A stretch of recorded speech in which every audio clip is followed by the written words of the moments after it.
el rol del diagnóstico por imágenes en la pandemia de COVID. Mi nombre es Luciana de la Rosa, soy médica de staff del ICR, Instituto Cardiovascular de Rosario. Bueno, el COVID-19 es una enfermedad infecciosa que está causada por el SARS-CoV-2, que antes se conocía como el novel coronavirus, que empieza con primeros casos reportados en Wuhan, en China, en diciembre de 2019, y se declara por la Organización Mundial de la Salud como una pandemia el 11 de marzo.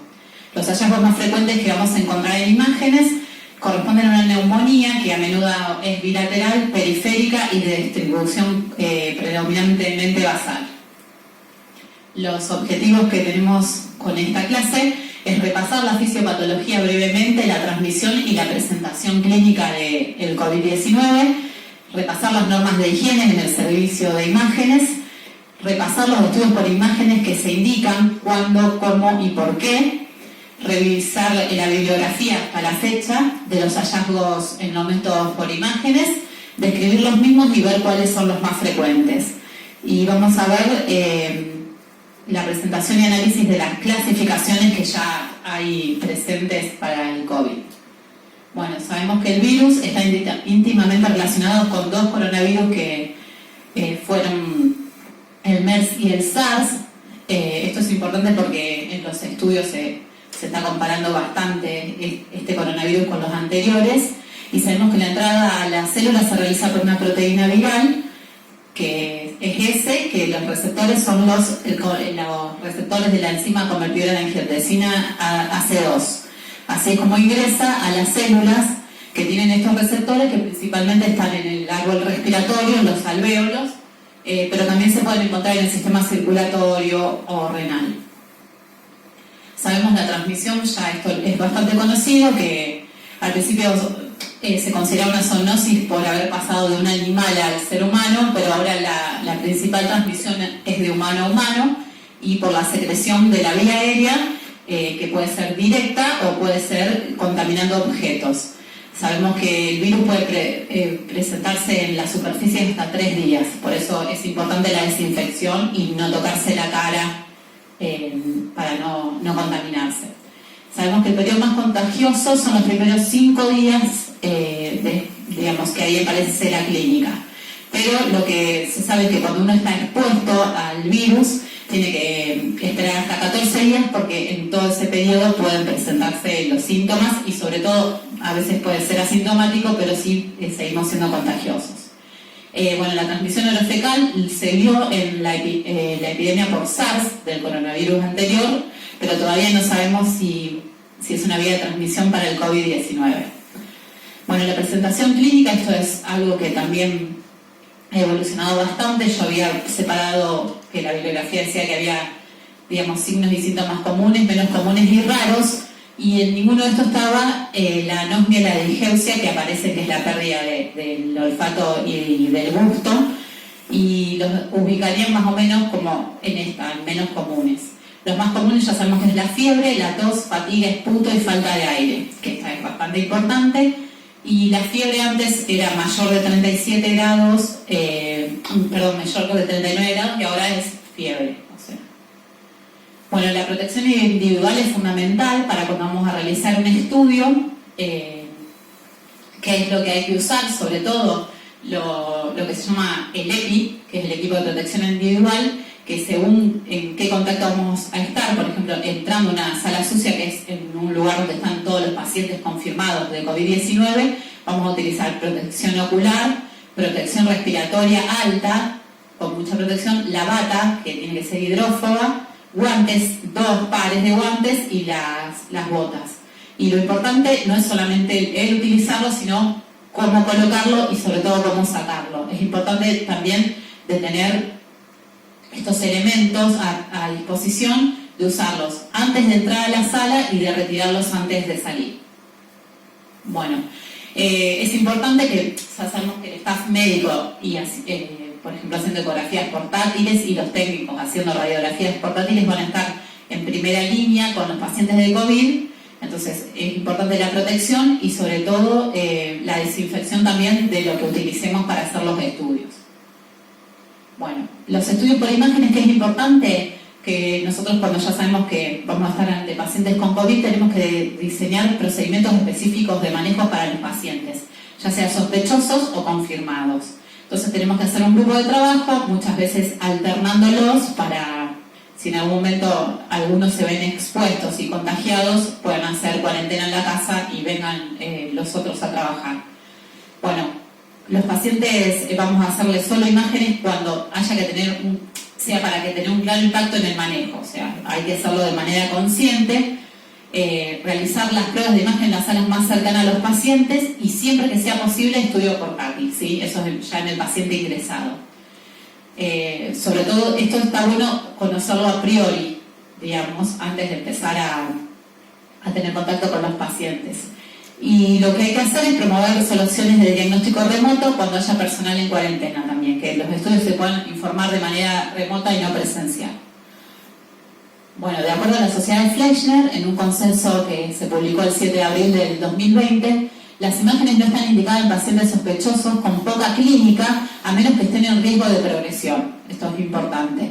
Las imágenes se indican en pacientes con progreso en sus síntomas respiratorios, y en establecimientos con recursos limitados, la imagen se puede utilizar para hacer un triage médico en pacientes sospechosos que presentan moderada, severa presentación clínica y alta probabilidad de enfermedad en la evaluación clínica.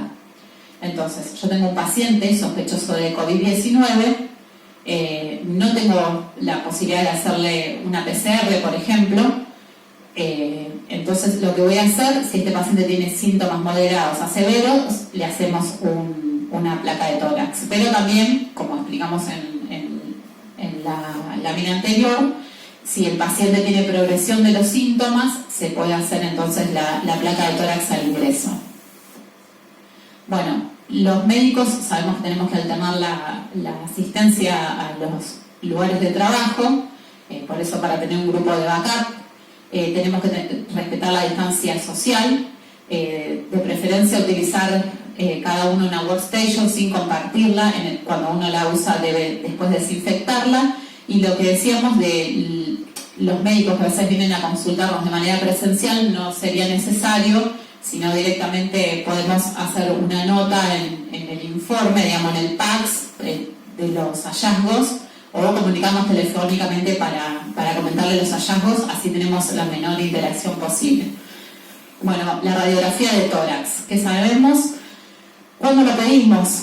Las urgencias, dijimos, si sospechamos la infección, la realizamos siempre, recuerden, en la sala más cercana para evitar que esa persona vaya recorriendo el lugar y pueda producir una infección. Y si no, vamos a hacerla siempre que sea posible de manera portátil. Ya sabemos que cuando están en cuidados intensivos, la hacemos cuando el intensivista lo crea conveniente, es decir, progresión de los síntomas, diagnósticos diferenciales y demás. Entonces ahí también se hace, y siempre con equipo portátil. Todo esto es porque es fácil la desinfección del chasis y es menor exposición a los demás pacientes internados.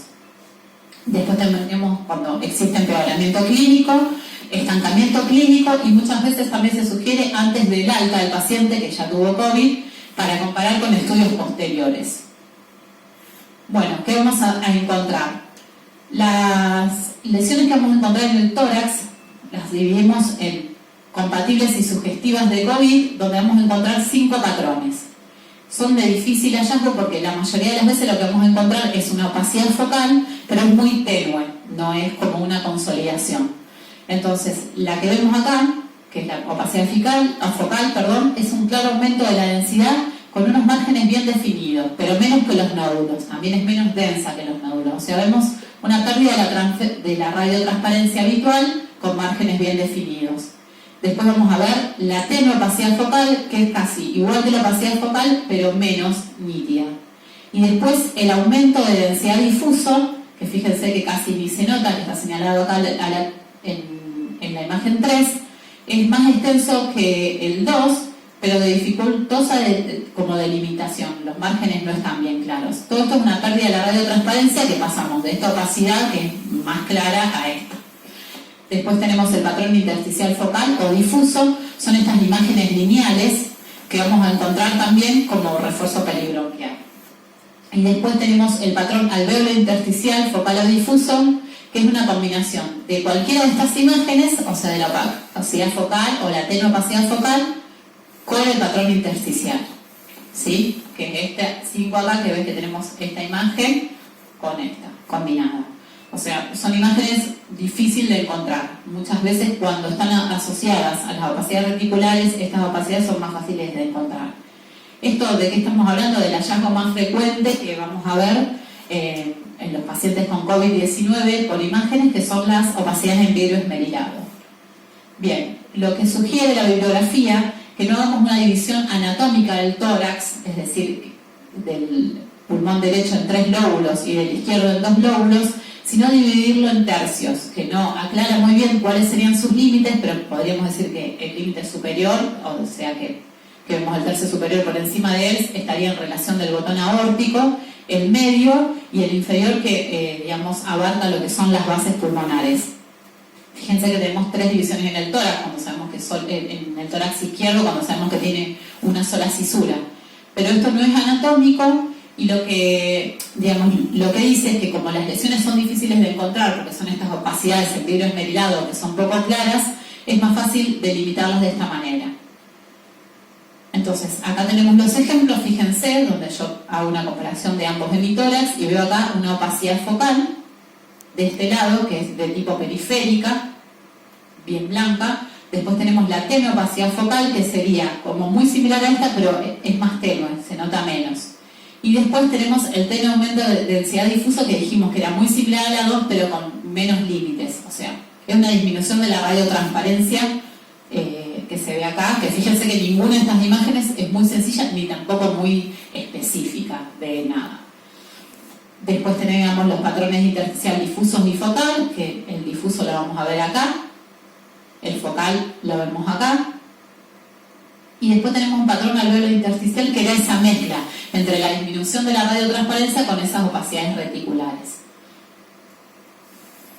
Bueno, y ahora vemos las lesiones que no son sugestivas. Las anteriores ya dijimos que eran altamente sugestivas de COVID, y estas son las que no. Las consolidaciones focal únicas, que es un aumento de la densidad, ahora sí bien claro, que la mayoría de las veces puede tener un broncograma aéreo y que es más típico de encontrar en una infección, digamos, por una neumonía aguda de la comunidad.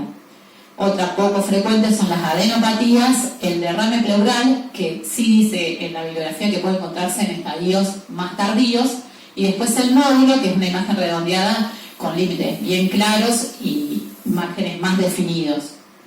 Entonces, acá teníamos las adenopatías, que son poco frecuentes. Fíjense como acá yo tengo una imagen bien consolidada que realiza el signo de la silueta, por lo cual yo ya puedo ubicarla en el lóbulo medio del pulmón con broncograma aéreo. Eso sería más sugestivo de una neumonía aguda bacteriana. Y después tenemos un nódulo bien claro que se ve en el lóbulo superior del pulmón izquierdo, donde tiene los márgenes definidos, es bien denso, no tiene broncograma aéreo y se ve bastante sólido. Entonces, en el informe es importante diferenciar el tipo de lesiones de cada pulmón y si son únicas o múltiples. Vamos a indicar la localización y distribución de las lesiones, y acuérdense cómo las dividiríamos. Esta es una sugerencia, obviamente, que no de manera anatómica, sino en la placa de tórax divididas en tercios, ¿sí? Entonces tenemos que tener en consideración que el signo de la silueta no lo vamos a ver porque estamos encontrando imágenes que son no tan densas, como la neumonía aguda bacteriana, sino son en vidrio esmerilado, por lo cual el signo de la silueta no se va a ver. Entonces eso hace más difícil de ubicarlo en donde está, en el lóbulo que está comprometido. Por eso se divide el tórax de manera no anatómica. Bueno, y después indicar si existe predominancia de alguna localización, por ejemplo, bilateral, izquierdo, derecho, unilateral, múltiples y el campo que predomina, ¿sí? Entonces, según si la afectación es unilateral o bilateral y en relación a la cantidad y distribución de lesiones, podemos tener una aproximación para diagnosticar la infección por COVID-19. Dice la bibliografía que no existe una escala exacta de correlación, pero obviamente lo que piensan es que a mayor hallazgo, peor progresión de la enfermedad, digamos.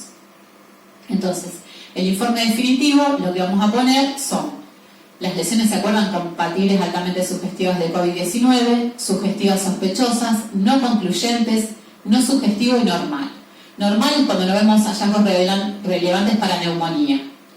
Entonces, acá lo que es importante, que podemos ver una placa normal, pero sabemos que hay veces que los pacientes no han manifestado radiológicamente aún la enfermedad y pueden ser positivos para COVID-19. Hay un periodo de ventana que la bibliografía a veces lo nombra de hasta 2 días. Bueno, compatible es cuando hay una afectación uni o bilateral con lesiones de todo tipo de predominio en la periferia, y dice que una certeza prácticamente absoluta. El sugestivo sospechoso es menor cantidad de lesiones, cuyo aspecto sugiere, aunque no necesariamente todas estén en la periferia.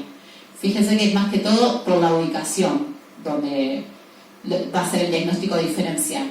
No concluyente, ya sea por el aspecto, localización o la sutileza de las abnormalidades, no podemos asegurar que sea una infección por COVID. Y no sugestivo, los hallazgos no sugieren infección por COVID y sí otro diagnóstico diferencial. Por ejemplo, un tumor, una neumonía bacteriana, falla cardíaca. Entonces, esos son los cómo deberíamos poner el informe definitivo. Que lo que es importante es que, como lo pide el médico, nosotros le demos más o menos, aunque sea una aproximación. Bueno, ERVI es una escala para valorar el ingreso en relación a la radiografía. Viene un paciente sospechoso, según lo que nosotros encontremos, podemos dejarlo internado o no en relación a esta escala, que puede usarse o no. Cuando es más de 3 el puntaje que suman las lesiones, ese paciente debería quedar ingresado.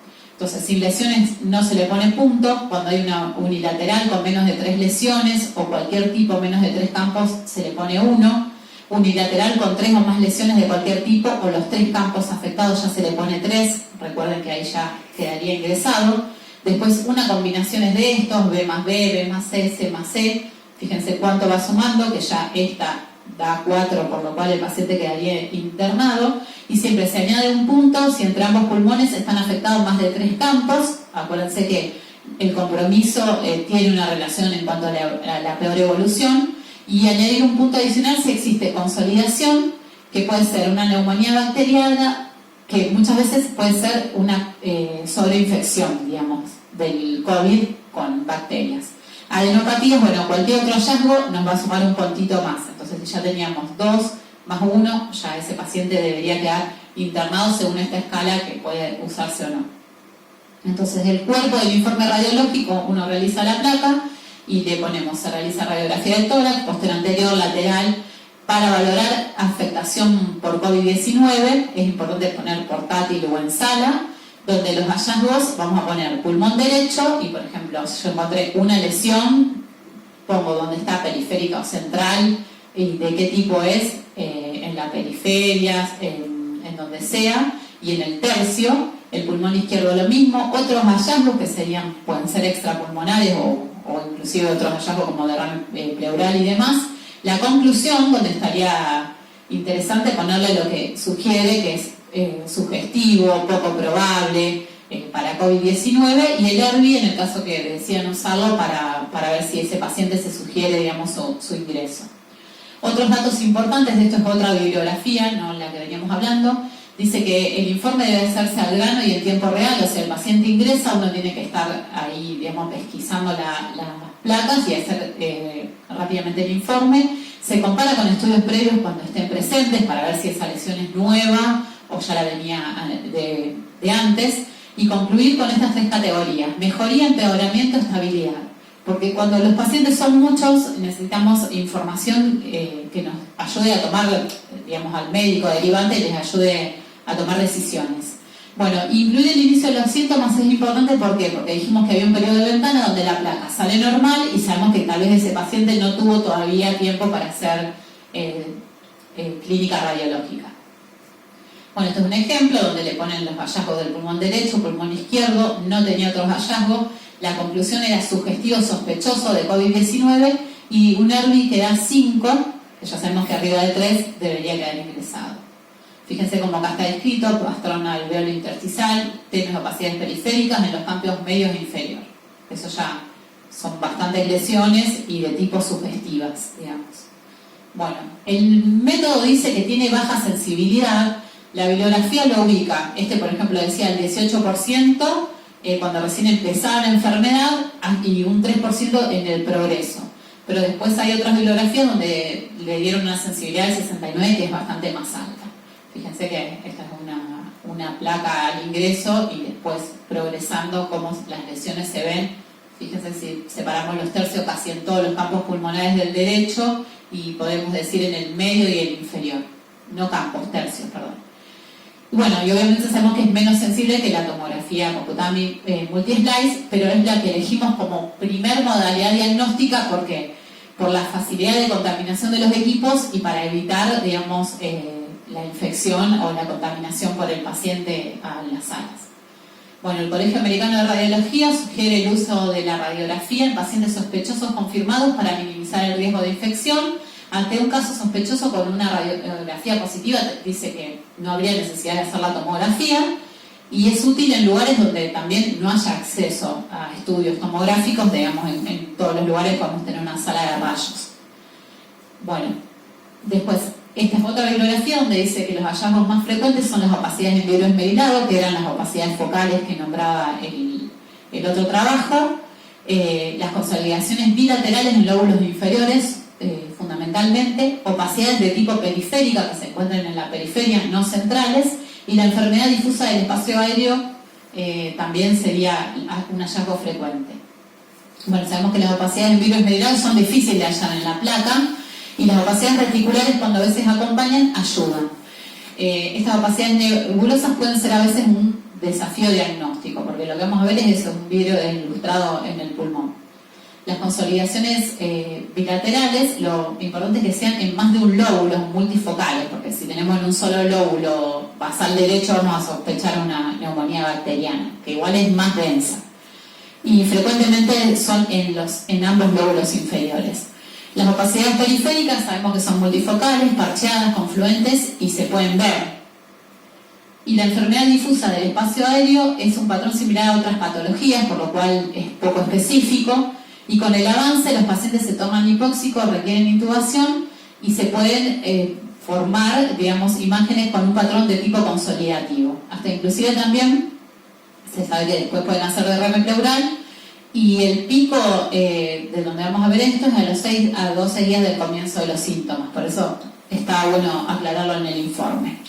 Bueno, los hallazgos poco comunes, ya los vimos en el estudio, en el trabajo anterior, que era el derrame pleural, la cavitación, y el neumomediastino enfisema es importante tenerlo en consideración porque se vio en pacientes con H1N1 después de que los intubaban, por muchas veces que este aire era producto de la ruptura alveolar por la intervención. Vamos ahora a hablar de la tomografía computada multi-slice.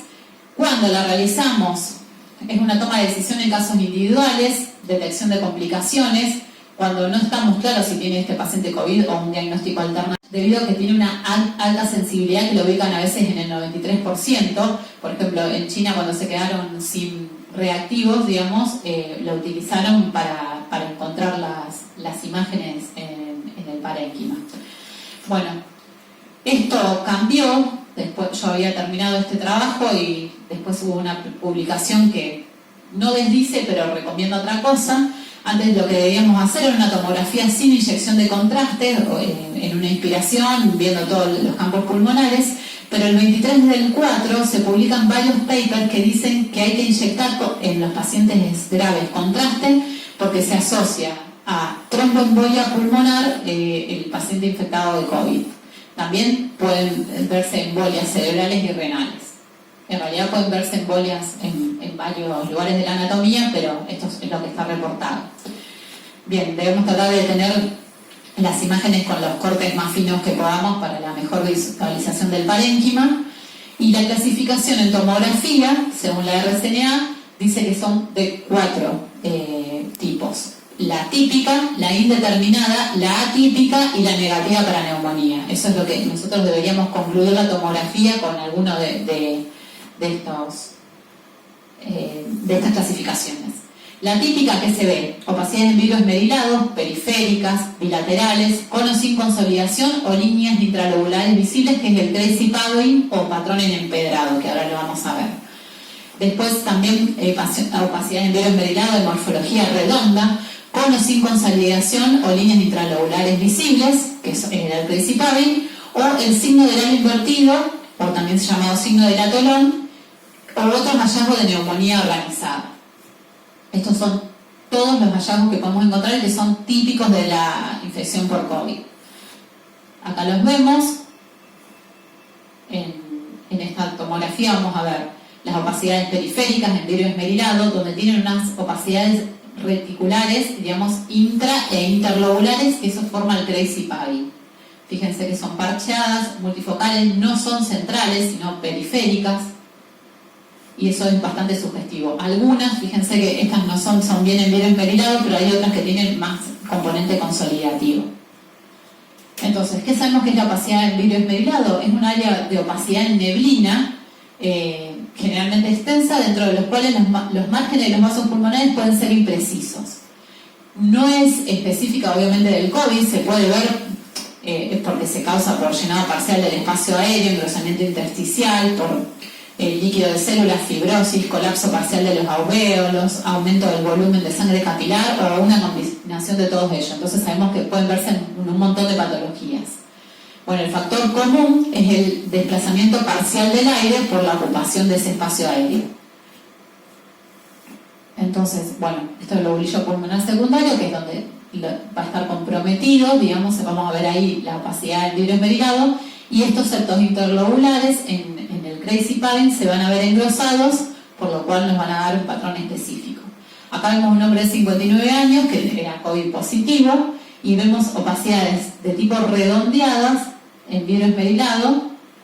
Fíjense que es el mismo paciente a los 5 días. Fíjense la progresión de este vidrio esmerilado, como se hace mucho más consolidativo, las mismas lesiones periféricas. Bien, el patrón en empedrado, del que habíamos hablado previamente, que es una pacificación. Yo tengo acá el espacio aéreo, esto vamos a encontrar un vidrio esmerilado, y esto es un engrosamiento de los septos inter e intralobulillares. Lo vemos acá, donde yo tengo una imagen en vidrio esmerilado, pero fíjense que no es como esta, que es solo el vidrio esmerilado, sino que tiene unos engrosamientos inter e intralobulillares, que se ven como reticulares. Y acá ya vemos una imagen en consolidación. Recuerden que estas eran las tres típicas que podíamos ver, más el signo del atolón o del halo invertido. Esta consolidación es muchísimo más densa, fíjense lo que es el vidrio esmerilado versus la consolidación y el broncograma aéreo. Entonces, el signo del halo invertido, del atolón, esto es un atolón, que es como una laguna que tiene acá alrededor como corales separadas del océano, y esto lo que significa, digamos, si yo lo veo en la imagen, esto acá es el vidrio esmerilado, la consolidación que ya se está haciendo neumónica, y es la opacidad central corresponde a la inflamación de los septos alveolares y de detritus celulares, porque es un vidrio esmerilado, y la consolidación periférica es la neumonía organizada que ya se está formando. Fíjense, miren esta imagen y ahora la comparamos con esta. Esta sería el atolón o el signo del halo invertido, donde vemos acá un vidrio esmerilado y ya una neumonía más consolidativa periférica en forma de anillo. Fíjense que este paciente tiene múltiples lesiones en ambos campos pulmonares, de tipo periférico fundamentalmente, estas más en vidrio esmerilado, estas más densas, así que es bastante sugestivo o compatible con COVID porque tiene lesiones típicas. Bueno, las sugerencias para el informe, cuando yo encuentro esto, se observan imágenes frecuentes de neumonía por COVID, otro proceso como neumonía por influenza y neumonía organizada, toxicidad por drogas, pueden dar un patrón de imagen similar. Eso es importante para destacar, ¿o no? Y la indeterminada, vamos a ver ausencia de hallazgos típicos, o sea, los que vimos de COVID-19, y lo que vamos a ver presencia de opacidades en vidrio esmerilado multifocales, difusas, pero estas son periliares o unilaterales, con o sin consolidación, carente de distribución específica, y no son redondas y no son periféricas, que se acuerdan que en el patrón típico sí encontramos ese tipo de lesión. Fíjense que ahora veo un vidrio esmerilado, pero no está ubicado de manera periférica, y la distribución es más geométrica, es de otra manera. Y en este caso lo veo más de tipo parcheado, y el primer caso era una toxicidad por drogas, y este era una neumonía por una neumocitis giroides. ¿Qué vamos a ponerle en el informe, en este indeterminado? Las imágenes visibles se pueden ver en una neumonía por COVID, pero no son muy específicas y se pueden encontrar en otros procesos infecciosos y no infecciosos, por ejemplo la toxicidad por drogas. Bueno, una apariencia típica, lo que vamos a ver, ausencia de imágenes típicas de COVID-19, vamos a ver una presencia de consolidación aislada lobar o segmentaria, no hay opacidad en virus esmerilado, podemos ver nódulos pequeños discretos, cavitación pulmonar, engrosamiento interlobal septal suave con derrame pleural. Todo esto no es típico de COVID y, por ejemplo, acá es una infección por virus respiratorio sincitial que tiene unas imágenes, por ejemplo, de árbol en brote, que no son típicas para nada del COVID. Acá tenemos una tuberculosis activa también, donde otro tipo de patrón, fíjense que la flecha señala también una cavitación. La apariencia atípica en tomografía multislice, donde vamos a ver una ausencia de imágenes típicas para COVID-19, lo que vamos a ver una presencia de consolidación aislada lobar o segmentaria, sin opacidad en virus esmerilado, podemos encontrar nódulos pequeños discretos, cavitación pulmonar, engrosamiento interlobular septal suave, con derrame pleural, todos hallazgos que no son propios, digamos, del COVID-19. Y en el ejemplo, por ejemplo, teníamos acá una infección por virus respiratorio sincitial, donde vamos a encontrar más imágenes tipo árbol en brote, y acá una tuberculosis activa, donde también otro patrón para nada sugestivo de COVID, y acá vamos a encontrar inclusive una imagen cavitada. Bueno, después vamos a ver acá una consolidación en virus esmerilado, segmentaria, pero este paciente dio positivo para COVID-19. Lo que piensan que puede haber llegado a pasar es una sobreinfección bacteriana de su proceso, digamos, de COVID, donde vemos esta consolidación, pero fíjense que también vemos esta imagen acá de tipo periférica y consolidada también. Fíjense la correlación también de la placa de tórax, esta es la imagen que vemos acá, y tiene bastante comprometido también el otro lóbulo. Sugerencias para el informe: las imágenes visibles son atípicas o poco frecuentes en neumonía por COVID. Se deberían considerar diagnósticos alternativos. Y negativo para neumonía, no hay imágenes en la tomografía que las sugieran. Acá es importante, podemos poner siempre la aclaración, ya sea en las placas como también en la tomografía, de que la tomografía puede ser negativa en las primeras etapas de la infección, como también la radiografía, obviamente. Bueno, otras clasificaciones, este es otro trabajo donde nombra las clasificaciones como hallazgos frecuentes, poco frecuentes, imágenes según la etapa evolutiva. Bueno, los hallazgos frecuentes vemos la opacidad en virus esmerilado, son bilaterales, subpleurales, basales y periféricas. El patrón en empedrado crazy padding, la consolidación del espacio aéreo, acá agrega bronquiectasias por tracción y engrosamiento broncovascular en la lesión. Los poco frecuentes, las linfadenopatías, ya los nombramos a estos, derrame pleural, pequeños nódulos, árbol en brote, neumotórax, cavitación. Eso no es sugestivo de COVID. Y después esta es una división según la etapa de la infección y los cambios en la tomografía. Sabemos que en la inicial, hasta los 4 días, la TC puede ser normal o solamente ver las opacidades en virus esmerilado. La mayoría dijimos que tiene una TC normal cuando tuvo síntomas solo 2 días antes. Por eso era útil y sugerían poner cuándo fue el inicio de los síntomas. La progresiva, luego de los 5 días hasta el 8º, vamos a ver un aumento de esa opacidad en virus esmerilado y también podemos ver el crazy padding. Fíjense que en el pico de la infección ya vamos a ver imágenes de tipo consolidativas, y la absorción, que es después de 14 días, es cuando la enfermedad va resolviendo, se ven las opacidades reticulares o fibrosas y las anormalidades real, como que desaparecen definitivamente en 1 mes o más. Bueno, ¿se acuerdan que hablamos sobre la importancia de la inyección de contraste en los pacientes graves por esto, por la trombosis asociada al COVID-19, donde salieron recientes observaciones que sugieren que la insuficiencia respiratoria no solamente era por el desarrollo del síndrome de dificultad respiratoria, sino que los procesos trombóticos microvasculares pulmonares pueden jugar un papel importante en esa clínica. Entonces, puede tener importantes consecuencias para el manejo diagnóstico y terapéutico. Obviamente cambia la terapéutica, decir que un paciente tiene trombosis. Bueno, y existe una fuerte asociación entre los niveles de dímero D, la progresión de la enfermedad y las características de la tomografía que sugieren trombosis. No se sabe si esta trombosis es directamente causada por el virus o el resultado de una inflamación local o sistémica por el paciente. Bueno, la trombosis te dice que en pacientes con un dímero D mayor de 1000 al ingreso por un aumento significativo durante la estadía a niveles superiores a 2000, debemos considerar que pueden llegar a tener un TEP, ¿sí? Entonces, cuando la obtención de imágenes no es factible, se puede considerar la dosis terapéutica de heparina en estos hallazgos. Esto está publicado en este estudio que sugiere que se asociaba la trombosis al COVID. Este es otro estudio que se realizó en Francia, donde los pacientes encontraron un 23% de la cantidad de pacientes, que eran, me parece que 100, tuvieron un tromboembolismo pulmonar como hallazgo en la tomografía realizada con un multidetector de 256 canales. Y sí, eran 100 pacientes, acá dice, y bueno, acá dice la edad media de los pacientes y demás, y la mayoría se fueron diagnosticados a los 12 días desde el comienzo de los síntomas. Entonces, este es el primer estudio que los relacionó. Este es el segundo, que también está hecho en otro hospital de Francia, que también lo relacionaron con los niveles del dímero D. Y acá, 32 de los 106 pacientes que tenían infección de COVID, siempre obviamente confirmada, 32 de ellos tenían un tromboembolismo pulmonar, también hecho con un multi-slice de 64 canales. Bueno, acá dice cómo lo hicieron.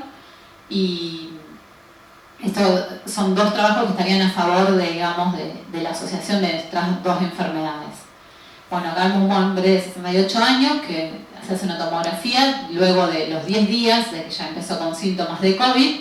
Vemos las imágenes sugestivas de COVID, esta opacidad en virus esmerilado de tipo periférica, acá ya vemos una más de tipo consolidativa, y tras la inyección de contraste encontramos la presencia de émbolos bilaterales para varios segmentos y subsegmentos de la vasculatura. Bueno, y este era otro caso de otra publicación donde un hombre de 84 años entra con un distrés respiratorio y una saturación de oxígeno de 40%, con un dímero D elevado y un COVID-19 positivo. Y este paciente lo que tuvo, además de fiebre, disnea, tos, tuvo dolor abdominal y tuvo también una pupila izquierda no reactiva, fibrilación auricular y nada más que esto. Entonces, bueno, el paciente se intuba, le piden estudios de imágenes donde se encuentran estos trombos endoluminales en la vasculatura arterial pulmonar, compatibles con tromboembolia pulmonar. Se encuentran también trombos adentro de la aorta, endoluminales en el callado aórtico, y también vemos una imagen sugestiva de un infarto, digamos, en el polo renal superior izquierdo. Y este paciente también le habían hecho un estudio, una angiografía, donde también encuentran otro émbolo y después, bueno, obviamente le hacen un procedimiento intervencionista y para la reperfusión. Bueno, los CORRATS es una clasificación, como están los BIRATS para la mama, y etcétera, que sugieren realizar, donde se hace del 1 al 6, como una estandarización para ver si el paciente tiene alta o poca sospecha de tener COVID-19. Bueno, está propuesto, estamos realizado por los radiólogos de los Países Bajos, todavía en progreso, y según los hallazgos, el nivel de sospecha de infección por COVID se clasifica desde bajo o 1 hasta muy alto 5. Acá lo que yo les decía, los CORRATS son 6, donde 1, el nivel de sospecha es sin sospecha, y el hallazgo en TC es normal o no anormalidad infecciosa. El CORRAT es baja, el 2, el 3 indeterminada, el 4 alta, el 5 muy alta, y el CORRAT 6 cuando ya tenemos una PCR positiva, que ya obviamente el diagnóstico está realizado. Fíjense que es bastante similar a las otras clasificaciones, pero los divide, digamos, así. Bueno, vamos a empezar a ver cada uno. Dijimos CORRAT 1, la tomografía es normal. Puede haber hallazgos no infecciosos, como una falla cardíaca congestiva, una neumonía usual intersticial. Y hay que recordar, que siempre hacemos énfasis en esto, que la tomografía puede ser normal en los primeros días de la infección. Entonces, no se observan signos típicos de COVID o no hay opacidad en virus esmerilado, que recuerden que era el hallazgo más frecuente. Entonces, es altamente improbable que este paciente tenga un COVID-19, y recuerden el periodo de ventana, que es la excepción, y sí puede llegar a tener algunos hallazgos que indiquen otra causa, por ejemplo, insuficiencia cardíaca, sarcoidosis, tooplasmosis, todo lo que dijimos. Este era un paciente con síntomas leves por 5 días, la PCR dio negativa y no tenemos hallazgos en el pulmón.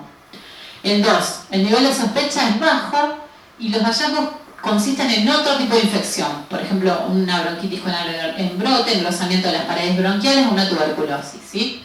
Entonces, tenemos una baja sospecha de COVID-19, acá las fechas señalan las imágenes de árbol en brote, acá tengo unas bronquiectasias aisladas, o sea, este paciente no tiene capacidad en vidrio esmerilado periféricas, basales, bilaterales, es raro que tenga una infección por COVID. Acá vemos otros hallazgos, por ejemplo, este es una paciente que tenía fiebre, por eso deben haber sospechado que podía llegar a tener COVID y debe haber tenido una infección bacteriana. Bien, el CORRAT-3 es dudoso o indeterminado. La tomografía indica infección, pero no sabemos si la infección es por COVID. Puede ser la neumonía lobar, muy similar a la imagen que vimos previamente, un émbolo séptico con opacidad en virus esmerilado o una bronconeumonía dispersa. Entonces, acá el COVID-19 dijimos que era indeterminado. Fíjense que yo acá tengo una imagen como en virus esmerilado, acá también un poco más de tipo difusa, acá es más ya tipo focal. No estamos seguros en este caso si el COVID-19 es positivo. Fíjense que en todos estos pacientes la PCR da negativa. Bueno, este es un paciente que tenía una influenza A, comienza nuevamente con tos, la PCR daba negativa para COVID-19 y positivo para influenza, o sea, este es un paciente con influenza. Y lo que veíamos, los hallazgos en la tomografía eran las consolidaciones estas que son más de tipo central, no periférica. Y después veíamos unos virus esmerilados más difusos. Fíjense que no son como los que vimos en los ejemplos anteriores de COVID positivo. Bueno, el CORRAT-4, el nivel de sospecha es muy alto de COVID. Los hallazgos son sospechosos, pero no tan típicos. O sea, los hallazgos pueden ser una opacidad en virus esmerilado unilateral, o sea, no multifocal, o consolidaciones multifocales, pero no tienen otro hallazgo típico. También, no estamos seguros. Vemos estas imágenes en vidrio esmerilado, acá vemos otros tipos que ya en este caso es bilateral, y el nivel de sospecha en estos pacientes, acuérdense que era alto. Entonces los hallazgos, en el primer caso vemos una imagen unilateral, multifocal, sin otro hallazgo, y un paciente tenía una enfermedad de bases. Son hallazgos sospechosos, o sea, yo sí, esto lo puedo encontrar en un COVID, pero no son súper típicos. Después vamos a ver los CORRAT-5, acá ya es cuando los hallazgos que tenemos son típicos de COVID-19. Repasamos nuevamente la opacidad en virus esmerilado multifocal, distribución periférica y basal, el engrosamiento vascular, Criss y Pavin, el halo inverso, la telaraña, que son esas opacidades de tipo reticular, y los bordes pocos definidos. Vemos de nuevo estos hallazgos en virus esmerilado multifocales, acá tienen una tendencia a la consolidación. Fíjense, ahí vemos señalado el engrosamiento vascular. Todos estos pacientes eran una PCR positiva, de nuevo acá también. Bueno, más pacientes donde tienen estas imágenes en virus esmerilado periféricas, fíjense que esta es basal, estas también, algunas con tendencia a la consolidación. Y los hallazgos atípicos, de nuevo, linfadenopatía, distribución apical, fíjense que cada uno agrega algo, o sea, en el ápice es menos probable, es más frecuente en la base, y la distribución central sí ya la sabemos que era atípica. Y los muy atípicos, cavitación, el patrón nodular y demás, que ya lo estuvimos viendo. Entonces, ¿qué es importante poner en el informe? La duración desde el inicio de los síntomas, ¿por qué? Por el periodo de ventana. Recuerden que podíamos tener una tomo normal en un paciente enfermo. Los hallazgos, específicamente que encontramos, ponerle el CORRAT del 1 al 5, porque el 6 ya es por la PCR, hallazgos adicionales, por ejemplo, el aneurisma de aorta, lo que sea, y la conclusión, si es sugestivo o no sugestivo de tener COVID-19. Bueno, los hallazgos dijimos que pueden coexistir con un H1N1, influenza, adenovirus, otros virus, neumonía organizada, neumonía intersticial aguda. Bueno, vamos a saltar rápidamente la ecografía pulmonar, que es el último método que en este trabajo dice que lo usaron como método de triage, o sea, venía el paciente, se le hacía una saturometría y después la ecografía, y con eso decidían si iba a estar ingresado o si podía estar en su casa cursando la enfermedad. Bueno, la sensibilidad para este método, fíjense que hasta ni siquiera tira una cifra en números, dice que es intermedio entre la radiografía y la tomo, y recordemos que la radiografía tenía sensibilidad baja a mediana, digamos. Y bueno, yo la apreciación personal que hago, que en contra, que es la ecografía siempre operador dependiente, es un estudio que dura 15 minutos, es poco específica y puede ser dificultosa según el paciente, por ejemplo, obeso o que no puede cambiar de decúbito. Y a favor, es barata, es accesible, se realiza de manera portátil para evitar el traslado de pacientes, es fácil de descontaminar también, pero para mí es mejor para tenerla al lado de la cama y fijarse el progreso del paciente que ya esté diagnosticado, no sé si tanto como un método de triage. Bien, ¿cómo se realiza? Tenemos la línea axilar media y esto vamos a dividir cada pulmón en 4 cuadrantes, que es el antero superior, antero inferior, látero superior y látero inferior. Lo que vamos a colocar es el transductor en sentido longitudinal entre 2 costillas. Ahí nos va a dar una imagen típica que irónicamente es de murciélago, es así, donde yo tengo una línea hiperecogénica que tiene que ser lisa, menor de 2 milímetros, que esa es la línea pleural, y después lo que nosotros vemos en la ecografía no es una imagen típica, sino son artefactos, ¿sí? Que son estas líneas A, pero estos artefactos tienen que verse normalmente. Y el signo del planeo, porque cuando el paciente respira todo esto obviamente no es estático, sino se mueve, entonces lo que tenemos que ver es la pleura hiperecogénica entre 2 costillas y líneas A equidistantes. Fíjense que puedo trazar y más o menos miden lo mismo, ¿sí? Esto es una imagen normal y todo esto en conjunto, esto haciendo las alas y esto el cuerpo, forma la imagen del murciélago. Cuando yo tengo un paciente con esta imagen, decimos que tiene una ecografía pulmonar normal. Entonces, dijimos la línea pleural, las líneas anormales, bueno, descartamos entonces compromiso intersticial y si la saturometría teníamos normal, en el caso de hacer un triage con este método, el paciente se puede ir y ser manejado de forma ambulatoria. Entonces teníamos 4 tipos de patrones, donde el normal ya lo mencionamos, nos quedaría el intersticial, la consolidación y el derrame pleural, que recuerden que era poco frecuente, pero se podía ver en estadios más avanzados. El patrón intersticial, fíjense como ahora, antes teníamos el murciélago, ahora aparecen las colas de cometa.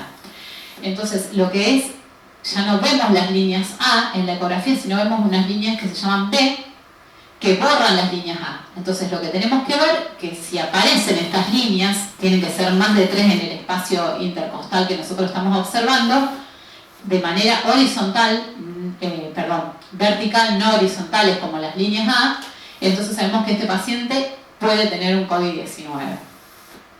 Entonces, fíjense que vemos la línea pleural ecogénica, recuerden que tenía que estar sin interrupciones, bien blanca, y no vemos las líneas A de tipo horizontal, sino vemos líneas verticales múltiples que son llamadas las líneas B.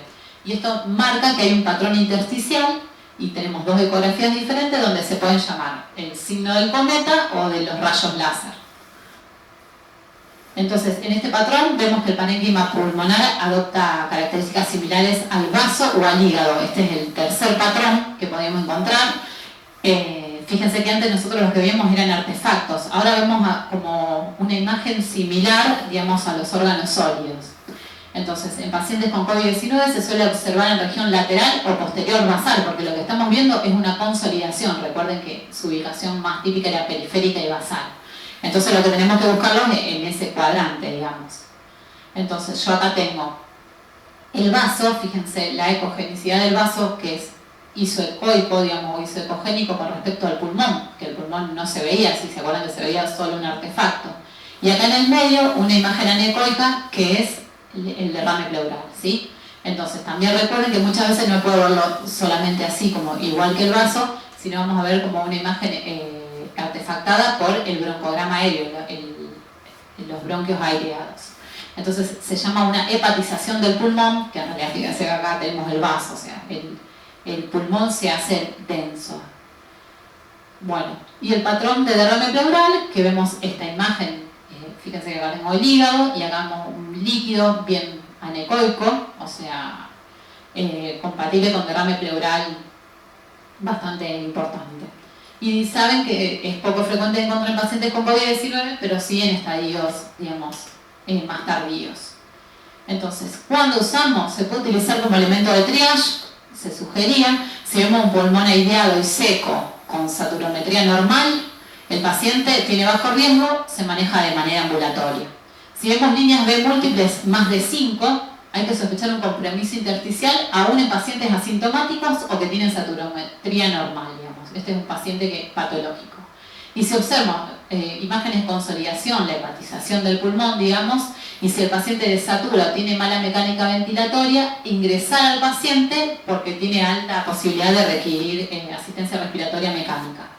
En evaluación de pacientes graves, lo podemos poner al lado de la cama y ver, porque se puede usar al lado de la cama, y sabemos que es operador dependiente. Entonces, ¿cuáles son las banderas rojas en ecografía? Cuando no vemos las líneas A, que son propias del patrón normal del murciélago, cuando veo múltiples imágenes en cascada, rayo láser o cola de cometa, que son las líneas B, donde estaríamos bajo un patrón intersticial, engrosamiento y disrupción de la línea pleural, que acuérdense que tiene que ser horizontal, hiperecogénica y de 2 milímetros, y las consolidaciones subpleurales, que es cuando se hepatiza el hígado. Entonces, como conclusión, la tomografía es el método de mayor sensibilidad para el diagnóstico, pero se recomienda el uso para evaluar complicaciones o para descartar otra causa, para hacer diagnóstico diferencial, o a veces en la progresión de un paciente que no responde a la terapéutica.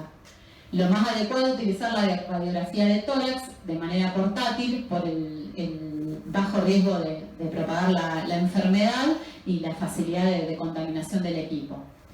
La ecografía se puede usar, como dijimos, para evaluación evolutiva. En algunos casos se utilizó como triage, hay que considerarlo, digamos, según los recursos que tengan en cada institución. Los hallazgos en los diagnósticos pueden ser frecuentes, típicos, poco frecuentes y atípicos. Es importante correlacionar con la clínica y los más frecuentes son las opacidades en vidrio esmerilado, que eran redondeadas múltiples de ubicación periférica, y las consolidaciones bibasales. Estos son los hallazgos que son más compatibles en un COVID-19 positivo. Y es importante el informe en el momento, la descripción, la probabilidad de ser un paciente positivo para COVID-19 según ellos, la afectación total y la comparación con estudios previos para el diagnóstico. Así que eso es todo. Muchas gracias por su atención.